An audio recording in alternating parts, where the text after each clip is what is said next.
Welcome to our Impact Seminar. We're delighted to have you all with us for the next hour. Today's seminar is titled, Are We Nearly There? The Rocky Road to Reforming Research Assessment. And it is my great pleasure to introduce our esteemed speaker, Dr. Elizabeth Gadd.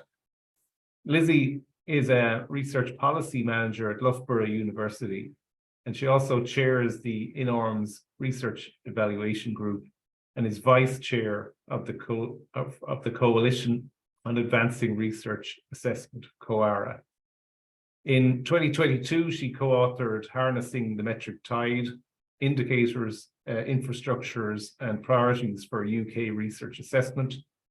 And she also champions the ARMA Research Evaluation Special Interest Group, founded the Liz Bibliometrics Forum and the Bibliomagician blog.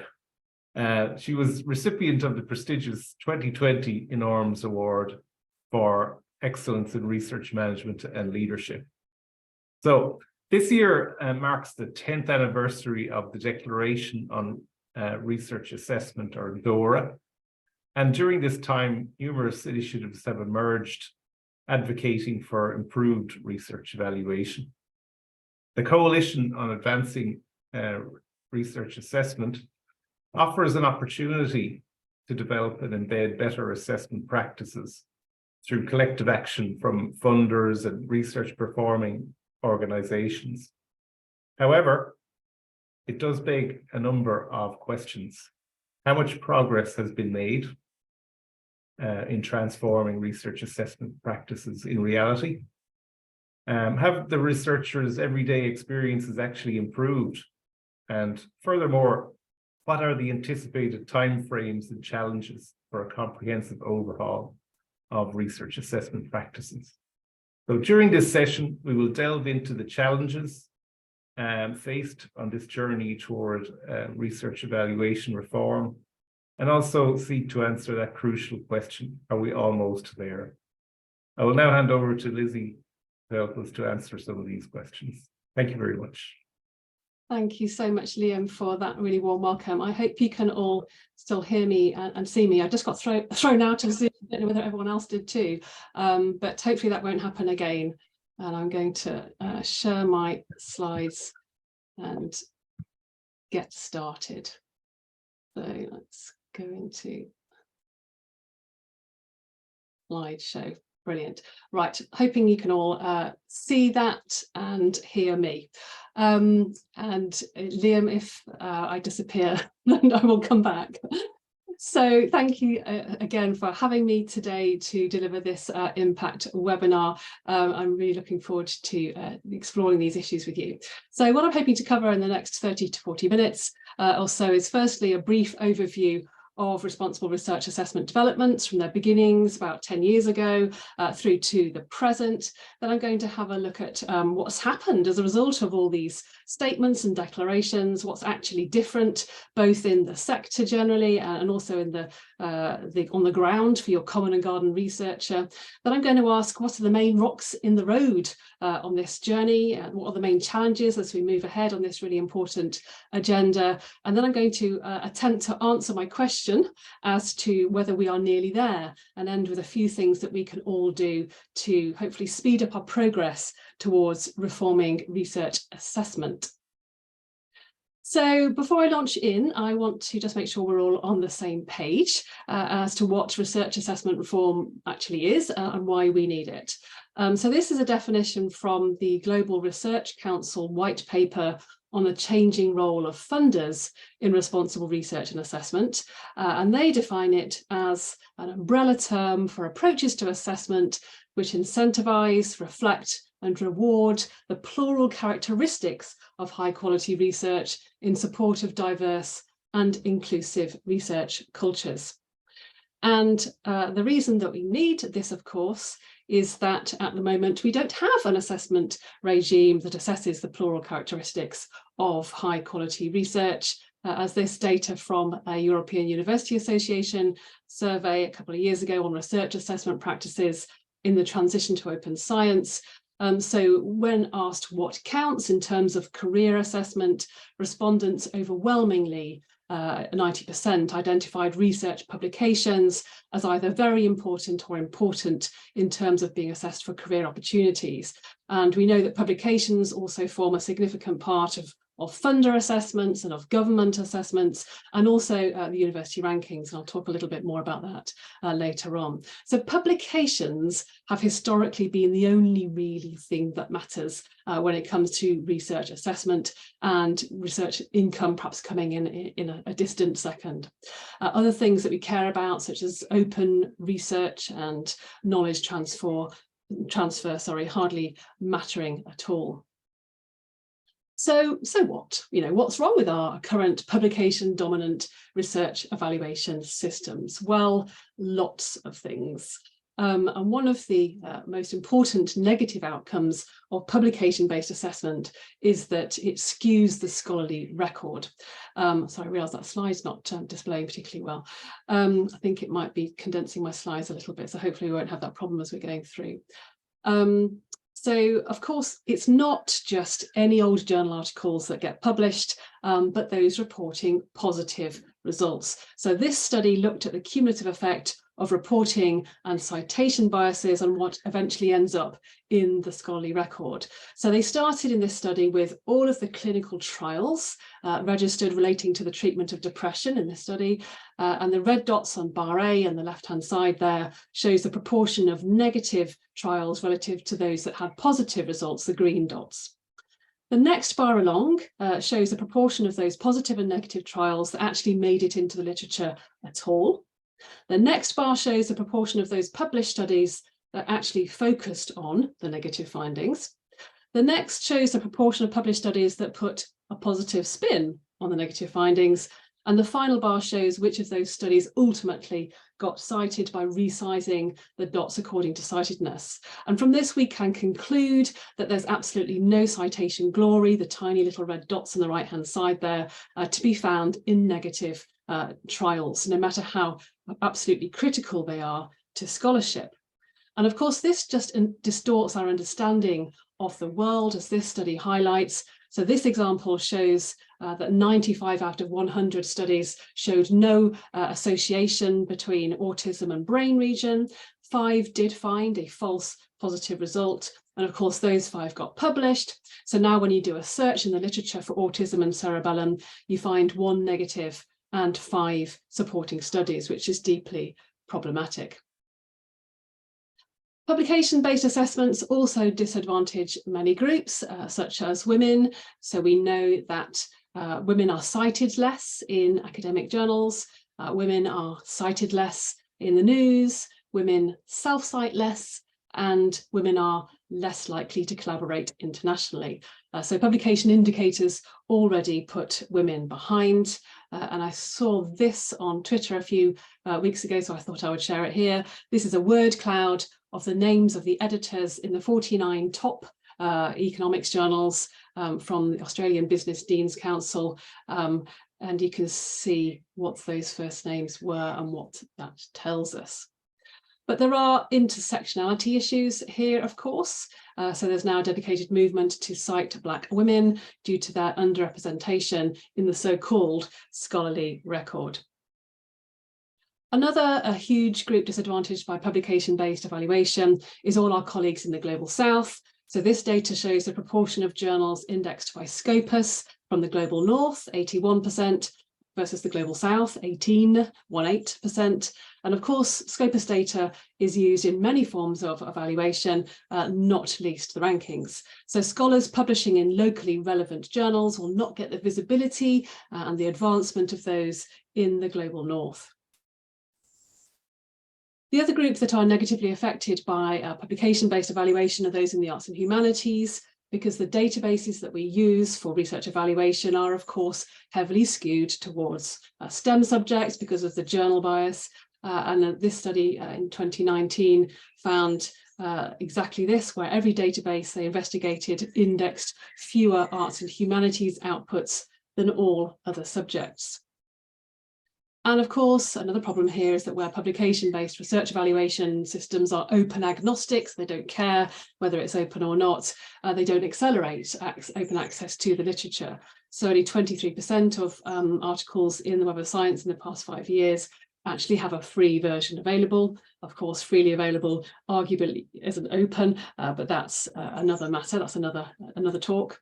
But even as publication-based research evaluation systems do insist on open access, because they haven't broken this link between with journal-based evaluation, folks are hedging their bets essentially and seeking open versions of existing highly cited journals. So many journals transitioning to article processing charge, APC, based open access.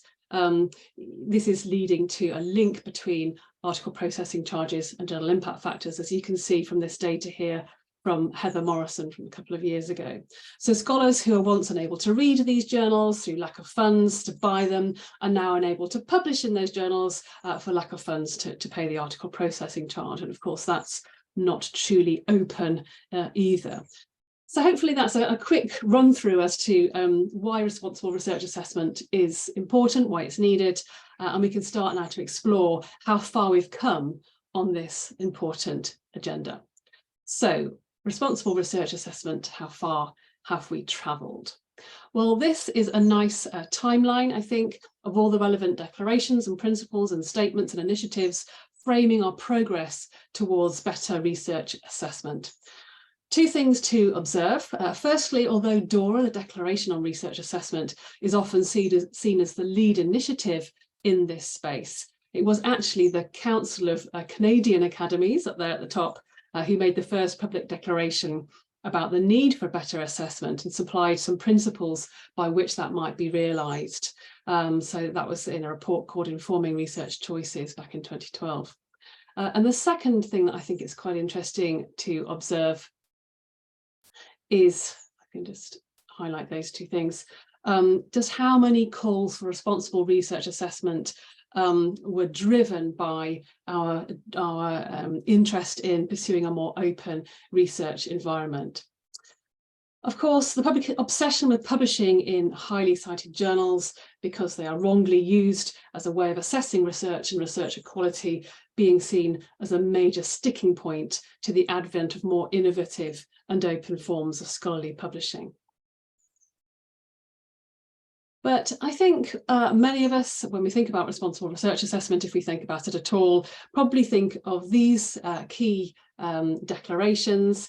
As I say, the one that's gained the most traction is DORA, the Declaration on Research Assessment, introduced in 2013, essentially a backlash against the use of the journal impact factor to assess individual researchers and articles.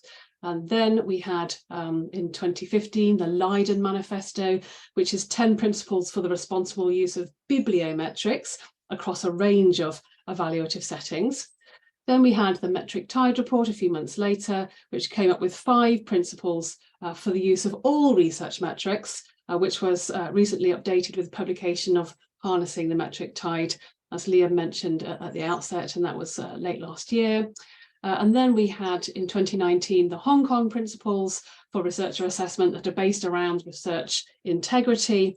And then in July of last year, the Coalition on Advancing Research Assessment, CoARA, launched the Agreement on Reforming Research Assessment, which really stands on the shoulders of the giants who've gone before and focuses in on some of the key themes identified by its predecessors. And I'll just to highlight what those are, as this is one of the newest agreements in this space. So the 4 core commitments of the Agreement on Reforming Research Assessment are to firstly recognise the diversity of contributions to and careers in research, and also to abandon inappropriate uses of journal and publication metrics. So those are both drawn from DORA. To focus primarily on qualitative evaluation, drawn from the Leiden Manifesto. And very importantly, I think to avoid using university rankings in the assessment of individual researchers influenced by some of INORMS work. But the real beauty, I think, of this agreement is that the majority of the commitments relate to actually implementing those 4 core commitments. So allocating resources to, developing new assessment approaches, raising awareness of the need for change, engaging in mutual learning, communicating progress, and so on. So learning from those who've gone before, excuse me, my slides have got a mind of their own, that it's not just a description of our destination that we need to make this journey, but a vehicle and a roadmap and travelling companions. So it's a slightly different approach to research assessment than those declarations that have gone before. So I have attempted to put together a Venn diagram which provides a visualization of both the progress from DORA back in 2012, 2013, through to CoARA in 2022, 10 years later, and the relationship between the two, because I think this is something that's often asked of us at the coalition. And the first thing to say is that DORA was very much involved in the development of the agreement for advancing research assessment, and CoARA quite openly builds on DORA's work. So what we sometimes forget about DORA is that it extends beyond research assessment really to principles around responsible authorship practices like citing primary sources, to responsible publisher practices, like not placing limits on the number of references that authors can submit, and responsible metrics vendor practices, like making calculations open and transparent. And CoARA has taken 2 of DORA's key principles, as I've mentioned, abandoning the poor use of publication metrics and valuing a broader range of contributions. And they've added 2 more around preferring qualitative over quantitative assessment and avoiding the use of rankings. And then, as I've said, added in some explicit commitments to action and a time frame for doing so. And it was this need to actually put principles into practice that inspired our work at the INORMS Research Evaluation Group to create something called the SCOPE framework for responsible research assessment. And SCOPE is a 5-stage process for actually developing responsible evaluations that adhere to those principles of responsible practice. So it invites evaluators to start with what they value about the entity they're evaluating, to C, consider the context in which they're evaluating, to O, explore all the options for evaluating, both quantitative and qualitative, not just reaching for metrics, to P, probe their proposed evaluation for unintended consequences and any discriminatory effects, and finally to E, evaluate and to evaluate their evaluation. And SCOPE is being used by organisations all around the world now actually to develop new evaluations or to test existing ones, with perhaps our most famous user being the UK joint HE funding bodies who used it to redesign the REF. I've just noticed actually this morning that Leeds University have put out a sway about how they've used SCOPE to develop some research culture indicators, which is really great to see. So there's been a lot of work in this space, but what has actually changed as a result? So harnessing the metric tide report that came out late last year goes into some detail as to what's changed, if you're really interested in some of the nuts and bolts here. But I think the headline changes have been these 3, starting off with the recognition that there is a link between research assessment and our research cultures in our institutions. So as an example, here is a word cloud from the Wellcome Trust report on research culture back in 2020, and I think this probably says it all, where with competition there in tension with the essentially collaborative nature of research, leaving researchers feeling pressured and stressed and insecure, driven often by metrics. And here were some of the headline findings from that report, where only 14% of researchers agreed that the current metrics used in their institutions had a positive impact on the research culture, and 43% believed that their workplace put more value on metrics than it did on research quality. And interesting that they didn't think those 2 things aligned in any way. Excuse me. Not surprisingly, this is leading to many deciding to leave academia altogether, often citing the poor use of metrics as a chief cause. As you can see from this piece by Liz Morrish a few years ago. Excuse me, I'll just take some water. Unfortunately, this link between research metrics and culture, sorry, a frog in my throat, has sometimes leads to more catastrophic action, such as the very sad case of Professor Stefan Grimm from Imperial College London, who back in 2014 died by suicide after he was told he was not fulfilling the metrics associated with his academic post. In this case, a requirement to generate £200,000 per annum in research funding. It is perhaps no surprise then that this is coming to the attention of policymakers, and in the UK, they've published their research and development people and culture strategy in 2021. And one of the things that they have their sights on is the unintended consequences of the incentives generated by our current research assessment regimes. Some of the other major policy shifts around responsible research assessment started in the open research movement, as I mentioned earlier. So back in 2019, the Coalition of Research Funding and Performing Organisations, Coalition S, implemented as their 10th Plan S principle, a commitment that funders will value the intrinsic merit of a work in assessment and not the publication channel.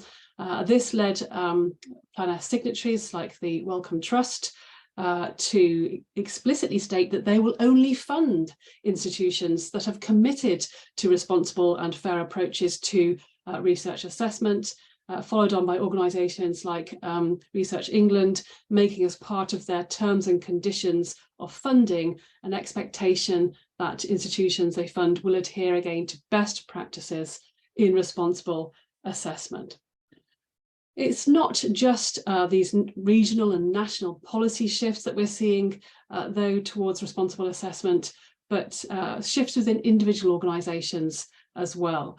So this data shows a proportion of organisations responding to the annual LIST Bibliometrics Responsible Metrics State of the Art survey between 2015 to 2020, who had either signed or were likely to sign DORA, or that's the orange line there, or had created or were thinking about creating their own responsible metrics principles, that's the yellow line. So not particularly scientific, a bit of a straw poll, but it does suggest that engagement with this agenda increased significantly over time.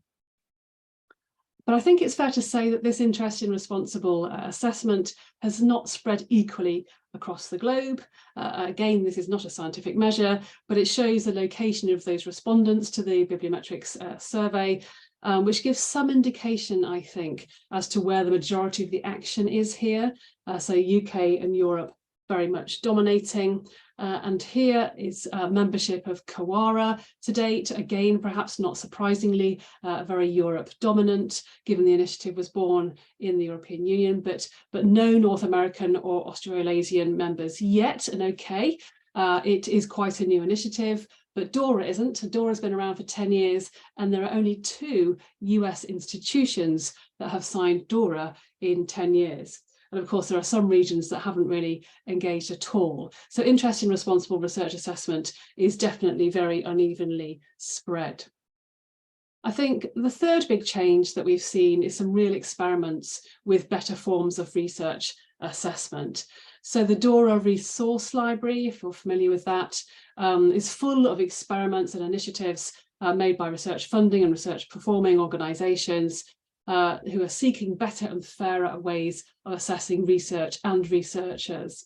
And 2 of the most high-profile groups of experiments, I think, are firstly the use of lotteries for grant proposals, where in the face of high volumes of highly fundable research, some funders like Volkswagen have accepted that whilst there are some outstanding proposals that absolutely must be funded and some completely unfundable ones, there's a good tranche in between which are indistinguishable from each other. And so their names are literally put in a hat and the lucky winners get funding. And of course, that's going to have an interesting knock-on effect as universities can no longer point to grant income as a success measure.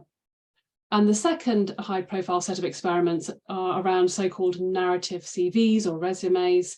where again funders have led the way in the development of more rounded ways of assessing a broader set of research contributions. So moving away from lists and metric-based CVs and instead asking applicants to describe in a narrative way how their work has contributed to the development of knowledge, to the development of others, and to the wider research community. Beyond that, we have a whole host of other approaches springing up, including things like the Research Quality Plus framework for assessing the quality and impact of development research, but increasingly being used beyond that field, through to national approaches like the Norwegian Career Assessment Matrix and developments like the Finnish Good Practice in Researcher Evaluation work.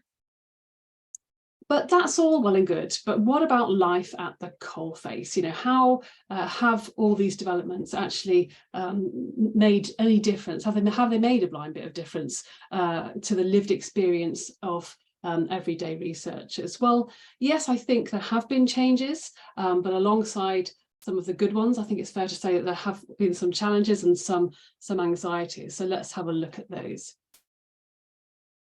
I think one of the first things that we've observed is growing scholarly critique of the research assessment environments in which researchers find themselves, and not just the mechanisms by which they are assessed, but the impact of those assessments on individuals, such as this piece by Watermeyer, Derrick and Batalla last year on the emotional weight of the UK Research Excellence Framework, but also the impact how it impacts really on scholarship itself, such as this contribution by Juan Pablo Pardo-Guerra, also last year, in which he quantified the impact of the pursuit of excellence on diversity and innovativeness of the social sciences. So I think more scholars are now alive to this agenda and are directing their own scholarly attention to it.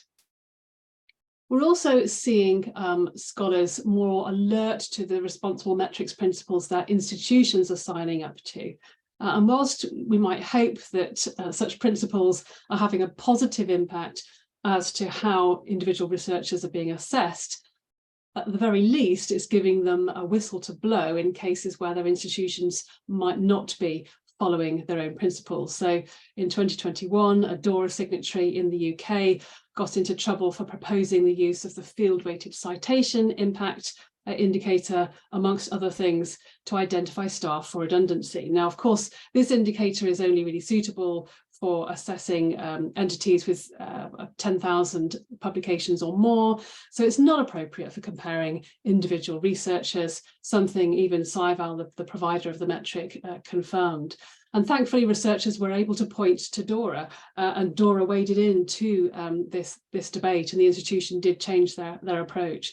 So whilst the principles didn't prevent the poor use of metrics in the way we might hope, their existence did in the end prevent the poor use of metrics. One of the things that most concerned researchers at the outset of the responsible research assessment movement was this question, neatly coined by John Tregoning in Nature: how will you judge me if not by the journal impact factor? Stop saying that publication metrics don't matter and tell early career researchers what does. And back in 2018, when this was written, we didn't really have an answer to that question. But now, of course, I would say that we do, because of the growth of the use of narrative CVs and narrative approaches. But of course, whilst these kind of narrative approaches are largely prized by the responsible research assessment movement, I think it's fair to say they're not without their challenges. And one of the key challenges with narrative approaches, of course, is the additional burden that they place onto researchers that actually do the narrating, right? So this was an early review of the BioSketch introduced by the National Institutes of Health in the US, which highlighted the burden of completing that sketch as being one of the main drawbacks. And of course, unlike traditional CVs, researchers are unable to have a good sense in advance of the assessment as to how they might compare to other researchers, because they can't really easily predict how their narrative will be perceived by the assessor or actually compare to others who are submitting. And it does seem to be a bit of a common theme that the harder the assessor tries to offer a fair and nuanced assessment, the more burdensome it seems to be for the assessed. So this data is from the RAND real-time review of the REF in the UK, which is famously one of the most considered and thoughtful peer review based research assessment exercises. But when it comes to its impact on individual researchers, you can see that it's largely perceived to be negative. So the challenge of navigating the tension between quick and wrong analyses, like the journal impact factor, and complex but burdensome ones, shouldn't be underestimated. And I think that's going to be one of the key challenges as we move forward. So having seen that, it's perhaps not surprising that researchers aren't universally positive in their response to these new innovations that are being made in their favour, in their interests. And I think one of the key things that we're seeing here is this fear of first mover disadvantage. So the Netherlands have famously led the world with their recognition and rewards programme that seeks to value a broader range of contributions to scholarship and funding applications. However, far from being universally grateful, there was quite a large contingent of unhappy researchers worried that by seeking to shine on these new measures, they might be disadvantaged when it came to moving globally into opportunities that might value more traditional success measures. Another set of concerns that researchers have about the move to more responsible forms of assessment is that this is simply responsible washing, that beneath the apparent attempts to assess more responsibly, the traditional methods of yesteryear are alive and well. And this might be due to the fact that whilst we pay lip service to valuing a broader diversity of contributions, it's still often publications and grant income that holds the greatest sway. There's no point measuring what matters if we're still heavily weighting the things that don't. And it might also be due to the fact that despite best efforts to take the GIF out of our assessment criteria, you can't take it out of the assessors' heads. And this was often an accusation levied at REF panellists who were trained specifically to avoid journal impact metrics, but of course will be very aware of those metrics. And in a tiebreaker situation, it was wondered whether they could be relied upon not to let that affect their judgment. So we are now 10 years into this responsible assessment journey. There have been some significant changes, both in the sector and in the experience of individual researchers, but we've clearly not reached utopia yet. So what are the rocks in the road? What are the sticking points? What's preventing us from making progress at greater speed here? Well, 4 things, I think, starting with a large number of unhelpful external drivers. So in the roundtables that informed our work on harnessing the metric tide, this was one of the key concerns for universities. How can we make good on our responsible assessment commitments when we ourselves are so poorly assessed by third parties? And I put together this heuristic that I use quite often. I call it the research evaluation food chain. And it aims to illustrate how interconnected the research evaluation ecosystem is. So whilst the finger's often pointed at institutions to value a broader range of things, to improve research assessment and culture, it's extremely difficult to do this when you're being assessed on a very narrow range of things by a whole host of third-party evaluators. And of course, where that ecosystem is kept alive by the endless provision of bibliometric data sliced and diced in so many ways. One of the problematic actors that was cited in our roundtables was university programme accreditors, such as the business school accreditor Equus, who states that research impact will be assessed through citations or through being published in a reputed journal, which of course is longhand for having a high impact factor. But as you'll see from the research evaluation food chain, I think the university rankings are probably ultimately our apex predator here.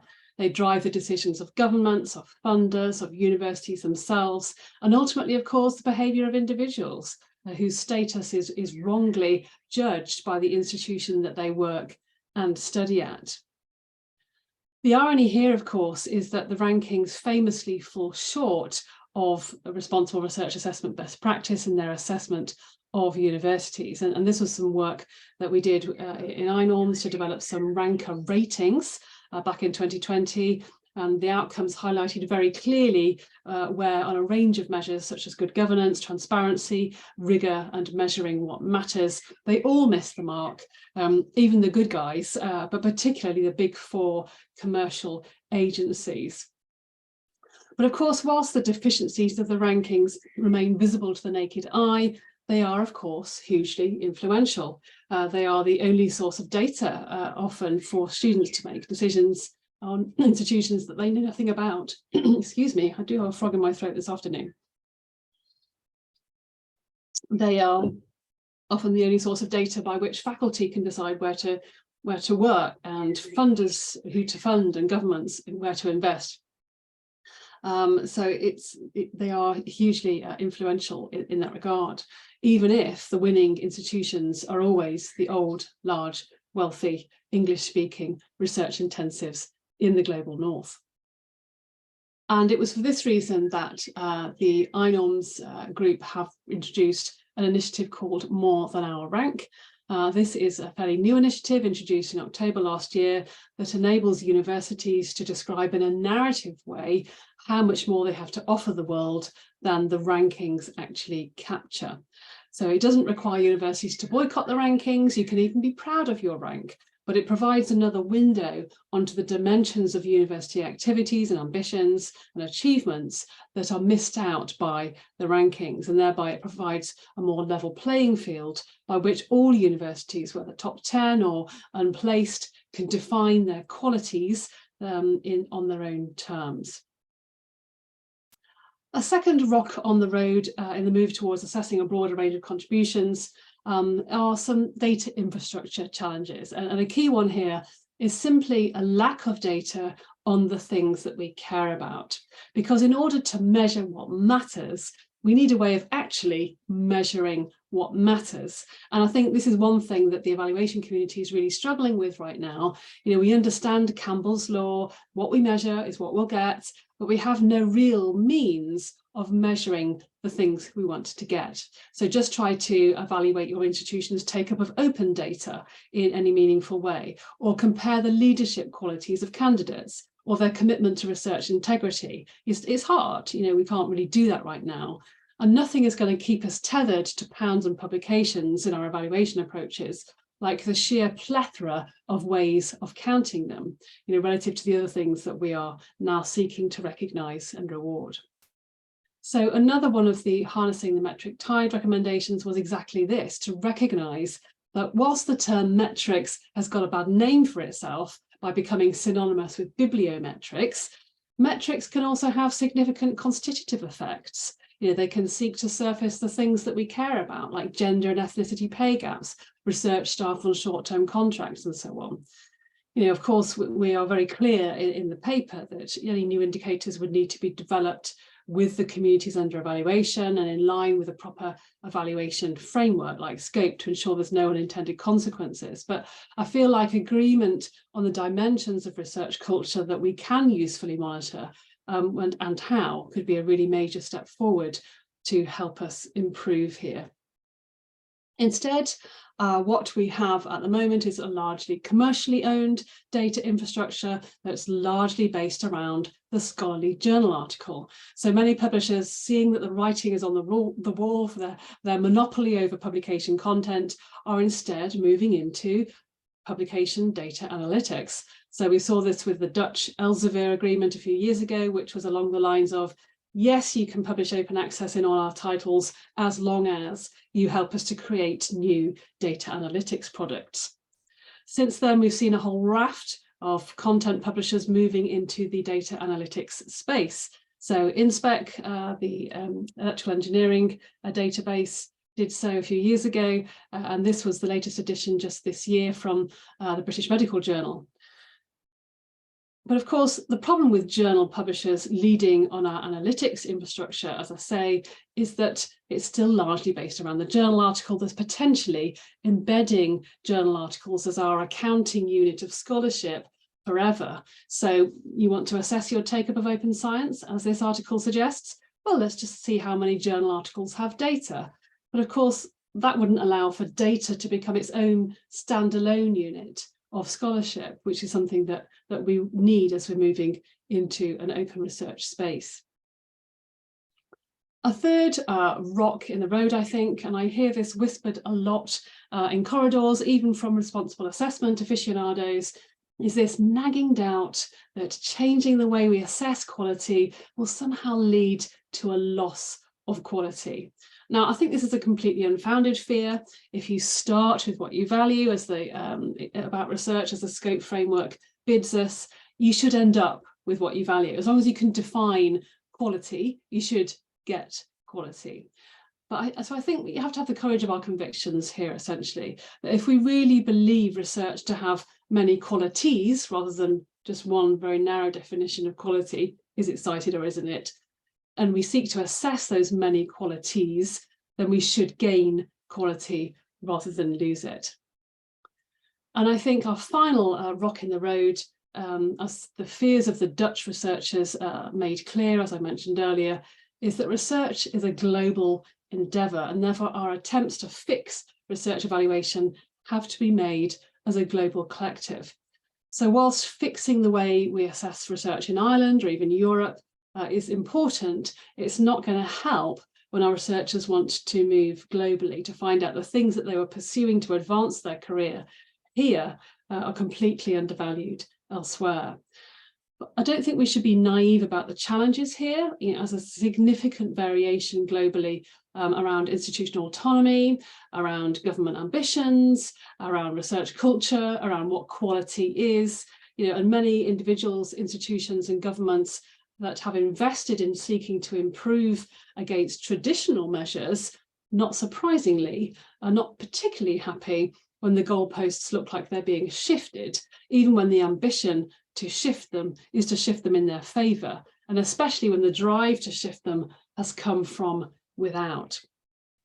And that's why CoARA, although born out of Europe, was from the outset intended as an international coalition.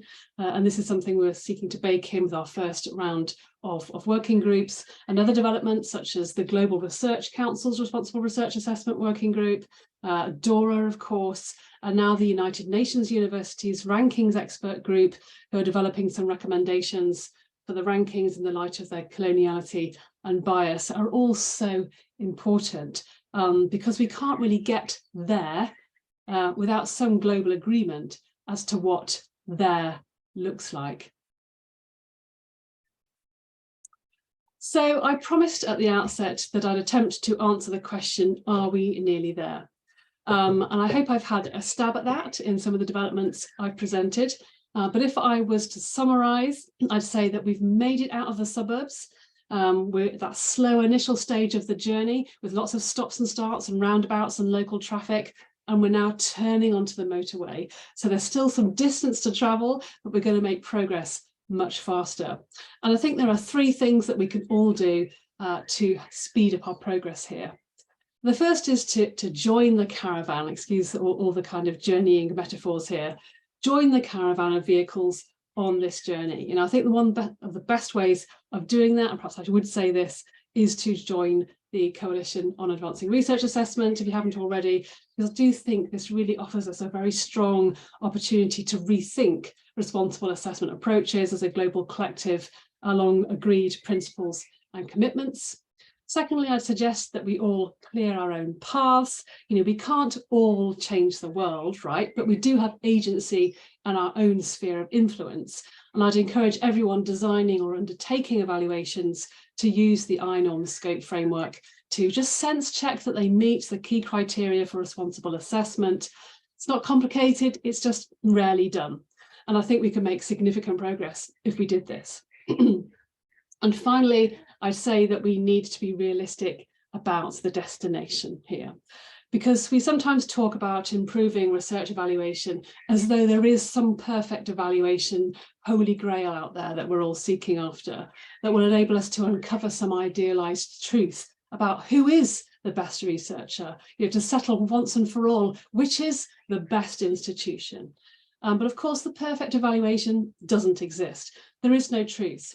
We can only make our best efforts to answer our research evaluation questions fairly and proportionately. So I would leave you with this final thought as we continue on our research assessment journey, and that is, when you're thinking about responsible research assessment, to ask not if it's perfect, but if it's better. Thank you ever so much for your attention. I look forward to continuing the conversation with you.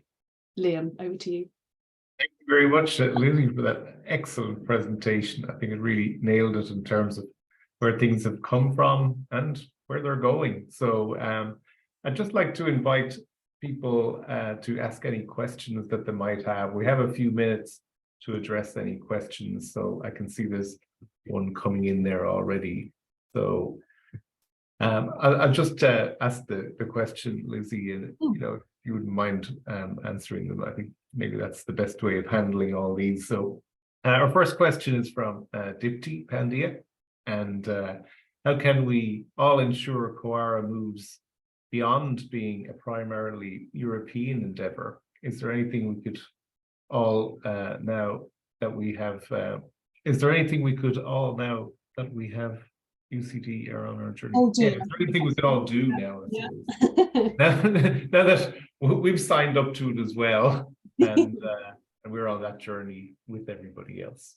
Yeah, brilliant question. And hello, Dipti. Dipti and I have coincided before on the INORMS Research Evaluation Group, so great to know that she's there. Really, really good question. And it's one of the first things that CoARA is seeking to address, actually. So there is an international kind of subgroup on the steering board, which is seeking to address exactly this question. It's something that I raised even at the outset. I'm sure others did too.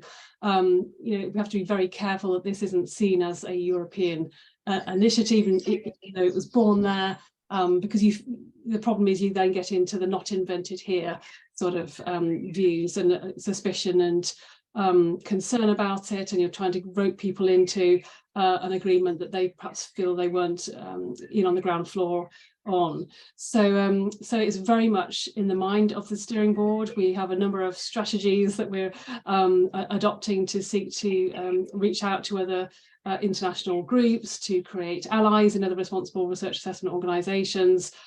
We are speaking at events at a really fast rate to try and kind of spread the word and to encourage others to join us on the journey. And the question around, is there anything that UCD could do, perhaps, if I've interpreted that correctly, is that, yes, we've got a General Assembly coming up, so hopefully UCD will be represented there, where we will be talking about our international strategy and inviting others to kind of support that work, to make suggestions of their own as to where we might make connections, because it is the beauty of the coalition is that it's a coalition, right?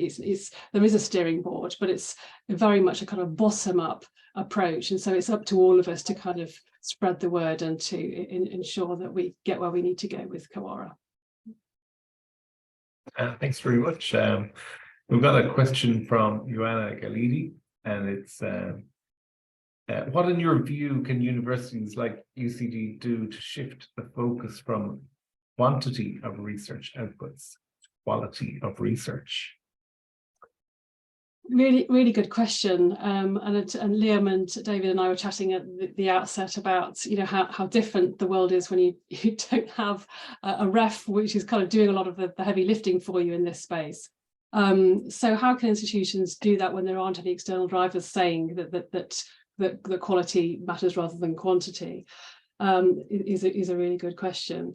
I think ultimately we have to tap into those motivations for doing research in the first place. You know, are you a publication producing machine? Is that really why you went into research, or is it to make a real contribution to your chosen discipline? And of course, we all know the answer to that question, but I think we get quite detached from it often because we think that size matters and that volume matters. So I think, you know, university leaders can certainly wade in here, and I'm not sure what UCD's CoARA action plan is looking like, but that would certainly be something that you could seek to address it in that way. You know, removing quantities from promotion criteria, probation approaches, I think is really helpful, and defining what quality is and helping people understand what quality is, and that without obviously wanting to appear patronizing. I think often, you know, one of the benefits of the REF is that it does provide us with this originality, significance of research, three-pronged definition of what quality is, to help researchers to really kind of sense check the work that they're producing and think, well, is it significant? Is it answering an important question? Is it rigorous? Is it adhering to the highest standards? You know, is it original? Is it really novel? Or am I just salami slicing my work just to get a paper out there? So I think it's work that institutions, if you haven't got an external body telling you what that quality might look like, it's work that institutions need to do to really think about what quality is in their space. Yeah, but good question. Excellent answer. Thank you. We have a question too from Christine Brennan in the University of Limerick, and she wonders if the expectation that communities of practice will emerge via the national CoARA chapters. So CoARA are supporting both working groups and national chapters. So Christine's question is around, I think, the national chapters. It's entirely up to individual countries as to whether they want to pursue developing that chapter and what that chapter ultimately chooses to do. I mean, there's an expectation that the chapters will have a plan, that it's not just a talking shop, but there is some reason for seeking to work together. There's some issues that they might want to address, some regional issues that they might want to seek to address, which might be defining their own kind of principles, values, perhaps answering the previous question, what does quality look like, those sorts of things. But it's entirely up to the national chapters as to how they organise themselves and whether they think communities of practice could be useful. It certainly seems like a very sensible way forward to me, but it's there's no expectation, but it would certainly be warmly welcomed, I think, is the answer to that. Okay. We've got a question from David O'Connell in University College Cork, and he was wondering, as we're in a transition phase as to how research and researchers are assessed, a particularly vulnerable group are early career researchers, and how might they be protected? It's a really, really good question, because a lot of this responsible research assessment work was designed with the ECR in mind, right? And we're worried that we're losing good researchers because we're not valuing all of their contributions. So narrative CVs were introduced. But often it's the ECRs that are pushing back most against these new developments because they fear that it leaves so much unsaid. There's a lot of uncertainty around what's being proposed. So how do we protect our ECRs? I think that's always the role of that ultimately their supervisors, their line managers, their institutions. And I think it's certainly, all I can say is something that the broader responsible research assessment community is extremely sensitive to, so it's a matter of, I guess, just hand-holding and making sure that when we're implementing these new systems, that ECRs are very much at the forefront of our minds. Certainly with CoARA, for the working groups that we're implementing, it's an expectation that ECRs are represented on all of those groups because you recognise the position that they're in. So I don't think there's an easy answer to that question, other than we know it's an issue, and hopefully by knowing it's an issue and being alive to it and including ECRs in the development of new research assessment approaches, that we might make this transition less painful for them. Okay, thanks, Lucy. We'll probably have time for just maybe one more question. So I think there's a question there from Ciara Leonard, and Ireland is currently developing a new research agency, and as part of the draft legislation, research excellence is heavily referenced. What are some of the challenges measuring research excellence pertaining to different disciplines? Oh, another really good question. I'm really being put to the test this afternoon, which is fantastic. And I'm not sure whether I can go in and answer some of these questions after the session has ended, but I'm more than happy to do that, Liam, if that would be helpful. I'd love to kind of see what the questions are and to offer some answers. So yeah, research excellence is a heavily contested concept. So there's been quite a lot of work by Cameron Nealon, Samuel Moore around excellence RS, the fact that as many institutions say they're seeking excellence without actually defining what excellence is. So I think the first challenge of measuring research excellence is that definition question. And disciplinary differences are one of the huge context questions that we seek to address with the scope framework, for example. So I think it's one of the principles that we work to with the scope framework is to evaluate with the evaluated, and I think you absolutely have to have the representatives of those disciplines in the room when you're seeking to define what research excellence is. And yes, you can learn from others, you can learn from how it's being defined globally, but I think it's really important that that disciplinary actors get to have a say as to what excellence looks like in their field. And is it just excellence, or is there a better way of defining that? Is it qualities? What are those qualities of research that we do all really value? So I think that's probably the best answer I can give to that. That we need to kind of get those people in the room.